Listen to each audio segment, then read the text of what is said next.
तो एक्सरसाइज 11 भी कंप्लीट हो चुकी है। आज की क्लास में टेस्ट पेपर 11 स्टार्ट करना है। टेस्ट पेपर 11 का सेक्शन ए का क्वेश्चन नंबर 1 है। सेक्शन ए का क्वेश्चन नंबर 1 है, by selling a chair for ₹1375 a man gains 10%, find its cost price. Selling a chair for ₹1375, मैंने सेलिंग प्राइस दिया हुआ है और गेन दिया percentage, gain in percent given है, तो कास्ट प्राइस फाइंड करना है। इसको सॉल्व कर लेते हैं। क्या क्या गिवन है पहले इसको राइट करेंगे। तो इसमें दिया selling price of chair, selling price of a chair given है ₹1375 और जो गेन हो रहा है उसमें, तो गेन परसेंट में गिवन है 10%। हमको कास्ट प्राइस फाइंड करना है, तो कास्ट प्राइस का फॉर्मूला राइट कर लें। तो cost price equal to 100/100 plus gain percent into SP. अब इसे वैल्यू प्रूव कर लेते हैं।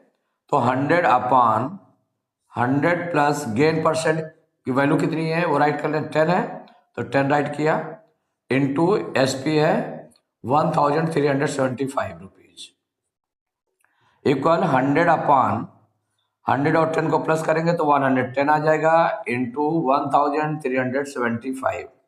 अब देखिए कैंसिल किससे होगा, तो 0 से 0 कैंसिल हो जाएगा, तो 0 से 0 कैंसिल कर दें।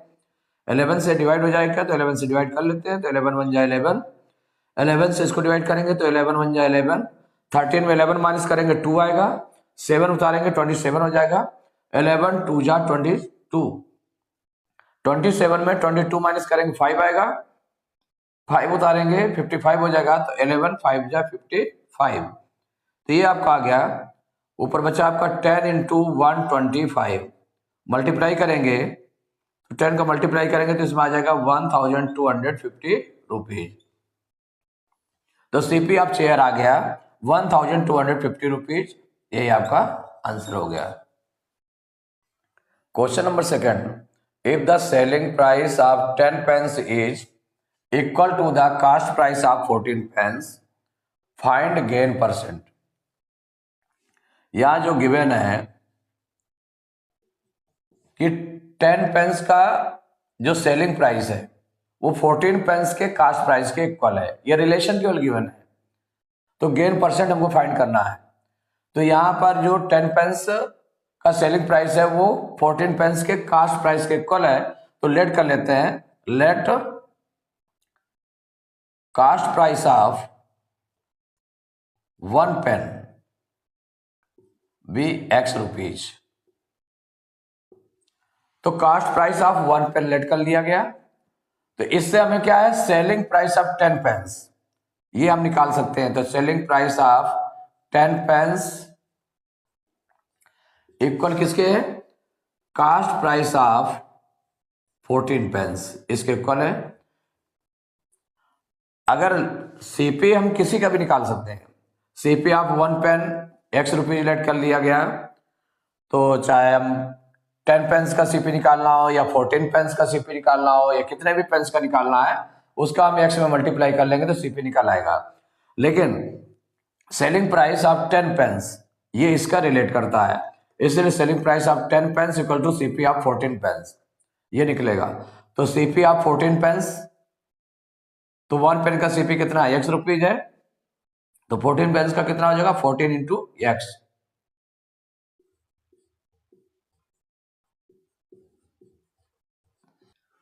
तो 14 pence का जो कास्ट प्राइस है 14 into X equal to 14 X rupees हो गया। तो ये सेलिंग प्राइस ऑफ 10 pence हो गया। सेलिंग प्राइस ऑफ 10 pence कितना निकला है, 14 X रुपीज निकल आया। तो सेम नंबर ऑफ आइटम्स के लिए सेलिंग प्राइस और सेम नंबर आइटम्स के लिए कास्ट प्राइस होना चाहिए, उसमें फिर कंपेयर करते हैं। तो यहां पर 10 pence का कास्ट प्राइस भी निकाल लें, तो cost price of 10 pence equal 1 pen का कास्ट प्राइस X रुपीज है, तो 10 pence का कास्ट प्राइस क्या हो जाएगा, 10 into X equal to 10 X rupees हो गया। अब कास्ट प्राइस और सेलिंग प्राइस को कंपेयर कर लें। यहां देखें सेलिंग प्राइस ज्यादा है कास्ट प्राइस से, तो since selling price is greater than cost price, इसका मतलब गेन हो रहा है, तो गेन इक्वल हो जाएगा selling price minus cost price. ये फार्मूला राइट किया, सेलिंग प्राइस 14x हो गया minus 10x cost price, minus करेंगे 4x रुपीज हो गया। इसके बाद हमको फाइंड करना है गेन परसेंट, तो gain percent equal gain upon CP into 100, ये फार्मूला राइट किया। अब इसमें वैल्यू रखना है, तो gain equal to gain percent equal to क्या हो जाएगा, गेन परसेंट इक्वल गेन की वैल्यू है 4x और जो CP हमारा निकला है वो 10x निकला है। कितना निकला है 10x, तो अपॉन 10x इंटू 100। देखिए x कैंसिल हो जाएगा, 10 के 0 से 100 का 0 एक कैंसिल हो गया, इक्वल टू कितना हो गया 4 इंटू 10 बचा, तो 4 इंटू 10 का मतलब हो गया कितना 40%, तो गेन परसेंट होगा 40%। It is the answer. Question number 3, on selling A fan for ₹2585, a man gains 1/10 of its cost price.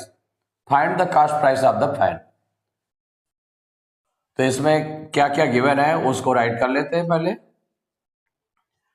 Selling price of fan दिया हुआ है, selling price of a fan is given 2585 rupees, ये given है, और man gains 1/10 of its cost price, जितना उसका cast price है उसका 1/10 वो गेन करता है, और कास्ट प्राइस फाइंड करना है तो लेट कर लेते हैं, तो let the cost price be CP of pen be X rupees, ये लेट कर लिया गया। तो इसका गेन कितना हो जाएगा, तो गेन इक्वल टू हो जाएगा 1/10 ऑफ X, माने 1/10 इंटू X हो जाएगा, मीन्स हो जाएगा कितना X/10 रुपीज, इतना गेन हो गया। क्योंकि गेन कितना हो रहा है 1/10 ऑफ इट्स कास्ट प्राइस, जितना इसका कास्ट प्राइस है उसका 1/10 means 1/10 into X equal to X/10 rupees हो गया, तो ये गेन हो गया। CP आपने क्या लेट कर लिया है, X रुपीज लेट कर लिया है। तो क्या फाइंड करना है, find the cost price of the fan. तो अब CP, गेन और सेलिंग प्राइस, इसमें क्या रिलेशन होता है, तो देखिए सेलिंग प्राइस इक्वल टू होता है, सेलिंग प्राइस ज्यादा होगा किससे, कास्ट प्राइस और कास्ट प्राइस से, तो कास्ट प्राइस से कितना ज्यादा होगा जितना गेन हो रहा है, तो cost price plus gain, gain किस में होगा रुपीज में होगा, तो cost price plus gain equal to हो जाएगा सेलिंग प्राइस के। इसको ऐसे लिख दिया गया, या selling price equal to cost price plus gain write कर सकते हैं क्योंकि गेन रुपीज में गिवन है, या selling price equal to cost price plus gain, या cost price plus gain equal to selling price. ऐसे वैल्यू पुट कर दें तो कास्ट प्राइस की वैल्यू क्या रखी गई X प्लस गेन आपका हो गया X/10 इक्वल सेलिंग प्राइस हो गए 2585। अब इसको सॉल्व करना है, तो चूंकि फ्रैक्शन के रूप में X/10, ये X आपका विदाउट फ्रैक्शन है तो इसको अपॉन 1 लेट कर लिया गया।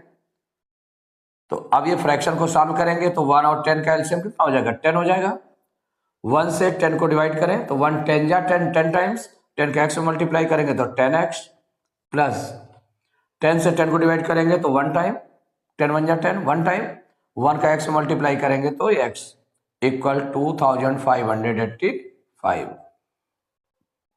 तो 10x प्लस x कितना हो गया 11x, तो 11x अपॉन 10 इक्वल टू 2585। अब इससे हमें x की वैल्यू फाइंड कर लें, तो देखिए x की वैल्यू फाइंड करने के लिए x के साथ 11 मल्टीप्लाई में है तो उधर डिवाइड में चला जाएगा, और 10 डिवाइड में है तो उधर मल्टीप्लाई में चला जाएगा, ट्रांसपोज कर रहे हैं।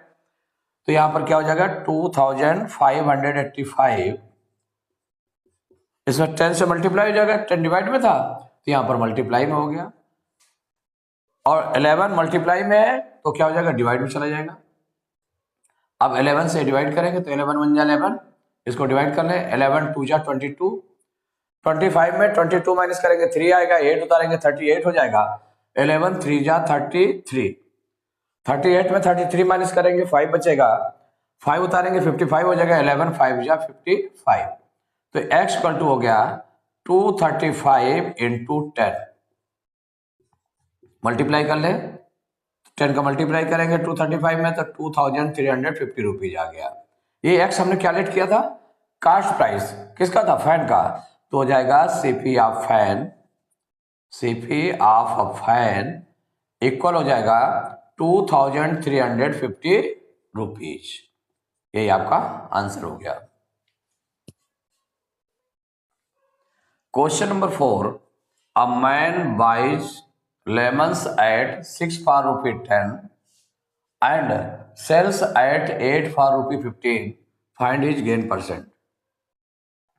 उसमें दिया है 6 लेमन्स किसके हिसाब से बाई परचेज करता है, तो जो परचेज करता है वो 6 फॉर रुपी 10, माने 10 रुपीज के 6 लेमन्स इस उससे परचेज करता है, और उसको सेल किस रेट से करता है, 15 रुपीज के 8, माने जो 8 लेमन्स है वो 15 रुपीज के सेल करता है, इस रेट से वो सेल कर रहा है। और इसका रेट क्या है, 6 लेमन्स जो है 10 रुपीज के परचेज करता है, 8 रुपीज 8 लेमन्स 15 रुपीज के सेल करता है, तो ये सेलिंग प्राइस का रेट दिया हुआ है और ये कास्ट प्राइस का रेट दिया हुआ है। तो इसमें जो लेमन्स है, आपके लेमन्स कितने कितने हैं, यहाँ पर 8 है, 6 है और ये 8 है, ये कितना है 6 है और ये है 8। तो इसमें हम इसको किसी एक सेम नंबर के लिए, जैसे ये 6 का दिया हुआ लेमन्स है, 6 लेमन्स का जो कास्ट प्राइस दिया हुआ कितना 10 रुपीज दिया हुआ है, यहाँ 8 लेमन्स का कास्ट प्राइस कितना, सेलिंग प्राइस कितना दिया हुआ है 15 रुपीज दिया हुआ है। तो दोनों सेम नंबर के लिए, माने सेम लेमन्स के लिए, सेम नंबर ऑफ लेमन्स के लिए कास्ट प्राइस भी हो, सेम नंबर ऑफ लेमन्स के लिए सेलिंग प्राइस भी हो। तो हम इसके लिए क्या करेंगे, तो 6 और 8 ये 2 टाइप्स में है लेमन्स, 6 लेमन्स है यहाँ पर 10 रुपीज के, या 8 लेमन्स है 15 रुपीज के है। तो 6 और 8 का हम एलसीएम निकाल लेंगे। क्या करेंगे, यहाँ पर एलसीएम निकालेंगे कि कौन सा सेम नंबर रखा जाए जिससे पूरा पूरा होल नंबर में उसका प्राइस आ जाए। तो यहां जो एलसीएम निकालेंगे, तो एलसीएम ऑफ 6 एंड 8, जो 6 लेमन्स यहां पर है, जो परचेज कर रहा है जिस हिसाब से 10 रुपीज के, तो 6 लेमन्स है, तो 6 और 8 का एलसीएम निकालेंगे। तो 6 और 8 का एलसीएम कितना आ जाएगा, इसको निकाल लेते हैं। 6 और 8 का एलसीएम 2 से डिवाइड होगा तो 2 3 जा 6, 2 4 जा 8, फिर 2 से डिवाइड होगा, 3 डिवाइड नहीं होगा, 3 ऐसे रख दिया गया, 2 2 जा 4, फिर ये 2 से डिवाइड होगा तो 3 2 1 जा 2, और इसके बाद में 3 1 जा 3। तो एलसीएम क्या निकल आया है, 2 इंटू 2 इंटू 2 इंटू 3, तो 2 2 जा 4, 2 जा 8, 3 जा 24 हो गया। कितना एलसीएम आ गया, 24 आ गया। इसका मतलब 24 लेमन्स का, एक मतलब एक डेफिनेट कर ली गई कि कितने लेमन्स का कास्ट प्राइस फाइंड कर ले और कितने लेमन्स का हम सेलिंग प्राइस फाइंड कर ले। तो यहाँ 24 जो निकला, एलसीएम निकला 6 और 8 का, तो इसका मतलब 24 लेमन्स का कास्ट प्राइस फाइंड करें और 24 लेमन्स का ही सेलिंग प्राइस फाइंड करें। तो इसमें जो गिवन है, देखिए, since cast price of 6 lemons, ये गिवन है, 6 लेमन्स इक्वल 10 रुपीज गिवन है। तो देयरफॉर सीपी ऑफ 1 लेमन, इससे 1 लेमन की कास्ट प्राइस कितनी हो जाएगी, 1 लेमन क्या हो जाएगा 10/6 रुपीज। इस 1 लेमन से फिर हम 24 लेमन्स का निकाल लें, तो CP of 24 lemons equal 1 lemon का कम होगा तो 10/6 हो गया, और फिर 24 लेमन्स का ज्यादा हो जाएगा 1 से, तो इसमें क्या करेंगे मल्टीप्लाई कर लेंगे, तो 10/6 इंटू 24। अब देखिए 6 से डिवाइड हो जाएगा, 6 1 जा 6, 6 4 जा 24, तो 10 4 जा 40 रुपीज आ गया। ये कास्ट प्राइस ऑफ 24 लेमन्स हो गया। अब सेलिंग प्राइस ऑफ 24 लेमन्स ये भी निकाल लें। तो देखिए ये गिवन है, जो कितना गिवन है, sales selling price of 8 lemons equal 15 rupees. तो therefore selling price of 1 lemon, भाई 1 लेमन का सेलिंग प्राइस कितना हो जाएगा, कम हो जाएगा। तो 15 को जितने लेमन्स हैं उससे हम डिवाइड कर लें, 15 अपॉन 8 रुपीज हो जाएगा। तो therefore 24 selling price of 24 lemons, इसका कितना हो जाएगा, तो 15 अपॉन 8 इंटू 24। तो 8 1 जा 8, 8 3 जा 24, 15 3 जा 45 रुपीज, ये निकल आया। तो देखिए सेलिंग प्राइस ऑफ 24 लेमन्स का ये भी आ गया, कास्ट प्राइस ऑफ 24 लेमन्स का 40 रुपीज भी हो गया। तो दोनों देखिए होल नंबर्स में आ गए, होल नंबर्स में आ गए। नहीं तो ऐसे क्या था कि अब देखें कि इक्वल आइटम है, इक्वल नंबर ऑफ आइटम्स है, तो 24 लेमन्स का ये भी है, 24 लेमन्स का ये भी है। और वैसे भी देख ले तो 1 लेमन का ये निकला था 10 अपॉन 6 निकला था, और 1 लेमन का जो सेलिंग प्राइस था वो 15 अपॉन 8 निकला था, वो लेकिन फ्रैक्शन के रूप में था। तो फ्रैक्शन के रूप में थोड़ा सॉल्व करने में ज्यादा टाइम लगता है, इसलिए क्या किया गया, जो होल नंबर में आ जाए उसको ज्यादा इजी तरीके से कर लिया गया है, इसीलिए एलसीएम लिया जाता है 6 और 8 का। तो यहाँ पर दोनों सेम नंबर ऑफ आइटम्स हैं, 24 लेमन्स का कास्ट प्राइस और 24 लेमन्स का सेलिंग प्राइस, दोनों कंपेयर करेंगे। तो यहाँ पर कौन ज्यादा है, देखिए सेलिंग प्राइस ज्यादा है, since selling price is greater than CP. ये 45 रुपीज है, 45 रुपीज सेलिंग प्राइस, और कास्ट प्राइस कितना है, 40 रुपीज है। तो इसका मतलब सेलिंग प्राइस ज्यादा है, इसका मतलब गेन होगा। तो गेन इक्वल, फार्मूला राइट करेंगे, selling price minus cost price. तो सेलिंग प्राइस कितना निकला था 45, और कास्ट प्राइस से 40 माइनस करेंगे तो आ जाएगा 5 रुपीज आ गया, गेन आ गया। अब इसको गेन परसेंट निकालना है, तो देखिए gain percent equal gain upon CP into 100 equal gain कितना निकला, 5 निकला, और सीपी आपका 40 रुपीज है, 40 रखा इंटू 100, 10 से 10 कैंसिल हो गया। अब यहां पर देखिए 2 से ये दोनों कैंसिल हो जाएंगे, तो 2 2 जा 4, 2 5 जा 10, 2 2 जा 4, 2 5 जा 10। तो अभी कितना आ गया, 5 5 जा 25 अपॉन 2 आ गया। इसको डिवाइड कर लें तो 2 1 जा 2, अब 2 2 जा 4, 0.1 बचेगा तो 0 उतार लिया, 2 5 जा 10, 12.5%। तो गेन परसेंट निकल आया 12.5%। ये आपका आंसर हो गया। Question number 5, on selling a bat for ₹486 a man loses 10%, find the cost price of the bat. तो यहाँ क्या क्या गिवन है उसको पहले राइट कर लें। तो ये गिवन है सेलिंग प्राइस ऑफ बैट दिया हुआ है, selling price of a bat ये गिवन है 486 रुपीज, और इसमें जो लॉस हो रहा है, लॉस परसेंट में गिवन है 10%, इतना लॉस हो रहा है। तो क्या फाइंड करना, cast price of the bat find करना है। तो देखिए कास्ट प्राइस का फार्मूला लगा देंगे, cast price of the bat, इसका जो फार्मूला लगाएंगे तो क्या हो जाएगा, क्योंकि लॉस परसेंट में है तो 100 upon 100 minus loss percent into SP equal हो जाएगा 100 upon 100 minus last percent given है 10, तो 10 रख दिया गया यहाँ पर, इंटू सेलिंग प्राइस है 486 इक्वल हो जाएगा 100 अपॉन 100 पे 10 माइनस करेंगे 90 आ जाएगा, इंटू 486। तो देखिए 0 से 0 कैंसिल हो जाएगा। अब यहाँ 9 से देखें, 9 से डिवाइड होगा क्या, तो 9 1 जा 9, और इसको डिवाइड करें तो 9 5 जा 45, 48 में 45 माइनस करेंगे 3 आएगा, 6 उतारेंगे 36 हो जाएगा, 9 4 जा 36। तो ये आ गया 10 इंटू 54, मल्टीप्लाई कर लें तो 54 में 10 का मल्टीप्लाई करेंगे तो 540 रुपीज आ जाएगा। तो ये क्या था, cast price of the bat. तो बैट का कास्ट प्राइस कितना हो जाएगा 540 rupees, it is the answer. तो टेस्ट पेपर 11 के क्वेश्चन नंबर 5 तक कंप्लीट हो चुके हैं। नेक्स्ट क्लास में क्वेश्चन नंबर 6 से स्टार्ट करेंगे।